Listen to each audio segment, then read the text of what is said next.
बागेश्वर में उपचुनाव होने जा रहा है और लगातार कांग्रेस पार्टी दमखम के साथ चुनावी मैदान में उतर रही है। हमारे साथ में इस समय मौजूद है कांग्रेस के वरिष्ठ नेता और नेता प्रतिपक्ष यशपाल आर्य जी। उनसे हम बातचीत करते हैं आखिरकार किस तरीके की तैयारियां उन्होंने बसंत कुमार को टिकट दिया है, जो कि आम आदमी पार्टी को छोड़कर कांग्रेस में उन्होंने ज्वाइन किया है। किस तरह से कांग्रेस की तैयारियां, उनसे हम बातचीत करते हैं। यशपाल जी लगातार उस पर नजर गड़ाए बैठे हैं। देखिए, बागेश्वर का उपचुनाव बहुत मायने रखता है और निश्चित रूप से पूरी तरह कांग्रेस तैयार भी है।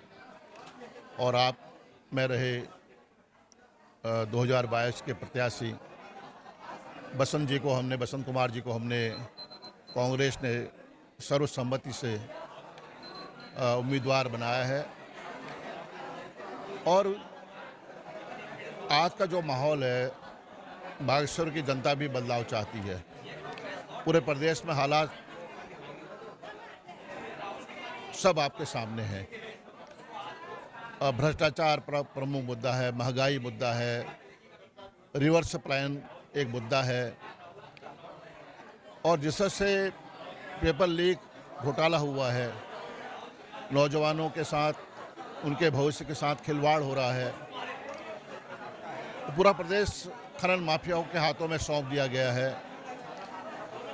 और यह प्रदेश में जिस तरह से आपदा आई है, आपदा प्रबंधन बिल्कुल भी लचर है।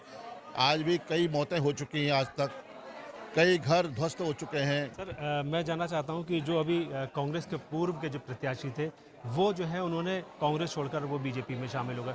उससे तो काफ़ी ज़्यादा फर्क पड़ेगा, नुकसान पहुंचेगा।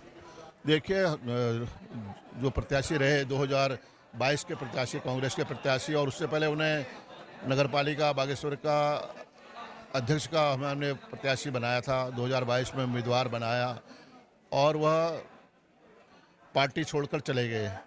पैनल में भी हमने उनको प्राथमिकता दी थी, लेकिन क्या वजह रही, क्या कारण है, वही बता सकते हैं। लेकिन उनके जाने से न तो कोई फ़र्क पड़ने वाला है, न वहाँ पर कोई ऐसा लोगों में इस तरह का संकेत है कि वो उनके जाने से कांग्रेस को भारी नुकसान होगा। ऐसी कोई संभावना नहीं है। आना जाना है, लेकिन उन्होंने कांग्रेस को धोखा दिया है, कांग्रेस के साथ विश्वासघात किया है, और निश्चित रूप से कांग्रेस वहाँ पर मजबूती के साथ चुनाव लड़ेगी और हमारी जीत सुनिश्चित है। आपने जो है बोला था कि महिला कांग्रेस हो, चाहे वो अनुसूचित जाति हो, अनुसूचित जनजाति हो, वो एकजुट होकर आपकी पार्टी के लिए काम कर रहे हैं। क्या कहना चाहेंगे उनके बारे में? देखिए, आज हमारे सामने बहुत बड़ी चुनौती है, और जिस तरह से आदरणीय राहुल गांधी जी ने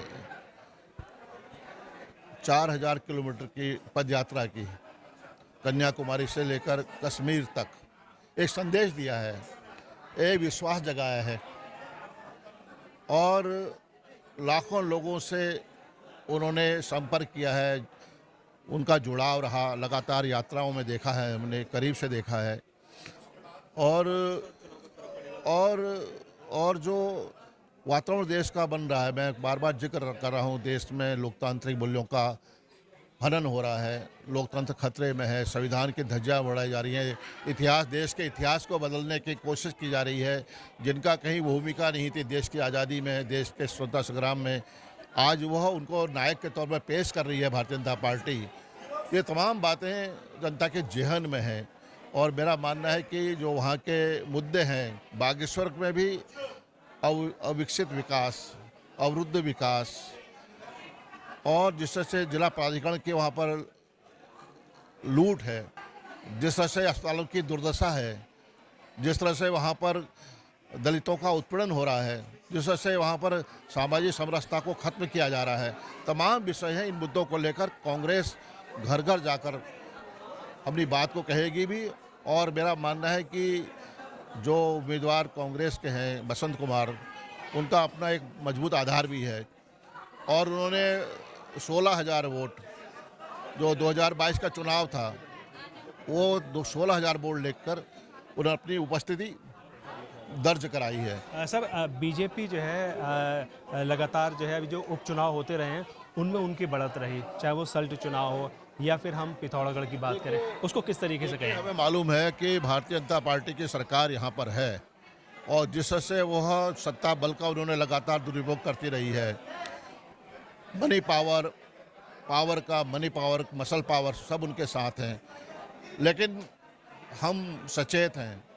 हमने जो बाई इलेक्शन हुआ है चंपावत का, जिस तरह से वहाँ पर धज्जियाँ उड़ा दी गई, चुनाव आचार संहिता की धज्जियाँ उड़ा दी गई और जिस तरह से वहाँ एक खेल हुआ, लोगों को डरा कर भयभीत करके उन्होंने बूथ कैप्चर तक किए हैं। लेकिन हमारा कार्यकर्ता आज बिल्कुल मजबूती से अपने बूथ पर खड़ा रहेगा और हमारी जीत सुनिश्चित होगी। हम सब मिलकर एकजुट होकर चुनाव को अपने हाथ में ले रहे हैं। ये थे यशपाल आर्य जी, जो बता रहे थे कि बागेश्वर उपचुनाव में जीत कांग्रेस पार्टी की होगी, ये उनका दावा है, लेकिन वोटर अपना फैसला सुनाएगा। न्यूज़ टुडे नेटवर्क के लिए हल्द्वानी से विपिन चंद्रा।